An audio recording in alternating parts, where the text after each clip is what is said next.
Welcome to the Jain Logic Education Series. In this video, we're going to walk through the steps to add a new field.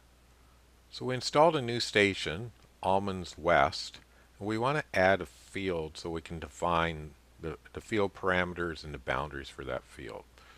So the first step for adding a field is to select the top level and the top folder. Then the very last widget, there's an overview widget. And here we have 8 fields currently, and we want to add one more.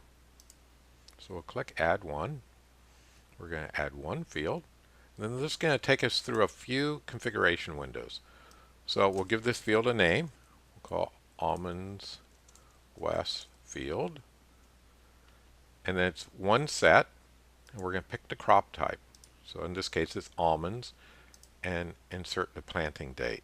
So this was planted in January 15th of 2001.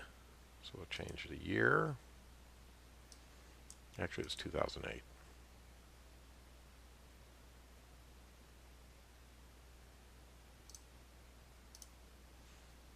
And then this is a list of people that will be able to see that field. And if we were using groups, we could assign groups in this window. But in this case, we're not using groups. Then lastly, we'll pick the day that we want to start our irrigations on. So we're going to pick Monday and finish. Now you'll see if you scroll down to the very bottom of the window, there'll be the new field, Almonds West Field. Now we're going to pick this field and we're going to define the parameters around the field. So we'll select the field, and then we'll go to the top left corner here and choose the tool symbol to go into configuration. And here in the configuration window, we can define the irrigation information.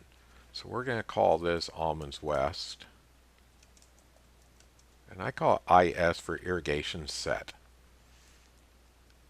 Pre-installed the crop date for us. And then what the spacing is. So it's, in this case, it's 18 by 22.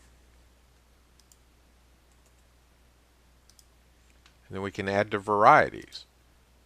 And in the almond planting, we have a few varieties. So we have Butte, we'll add that. And then we have Nonpareil. And then we also have Carmel.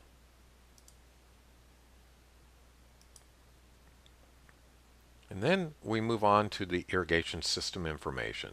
So we're going to add an irrigation system. And the pressure sensor we'll select after we define the field, because we need to have the field boundaries drawn for that. We're going to choose a type of irrigation, and this is jets for this, so we'll choose jets. And then we'll supply the application rate. And this works with the irrigation scheduling tool to help us define the number of hours per irrigation needed for the week. In this case, it's 0.04 inches per hour.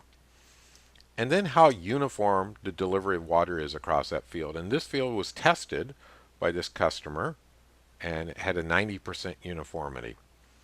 And then for a start date, we'll choose today. And then because this is a permanent crop, we don't need an end date. If it was a field or row crop, we would install an end date. But in this case, we don't need that. And we'll click Save.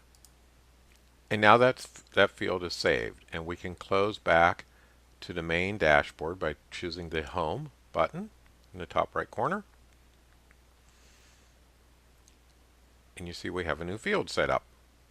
In the next video, we'll cover how to draw the boundary data so you know where the field boundary is.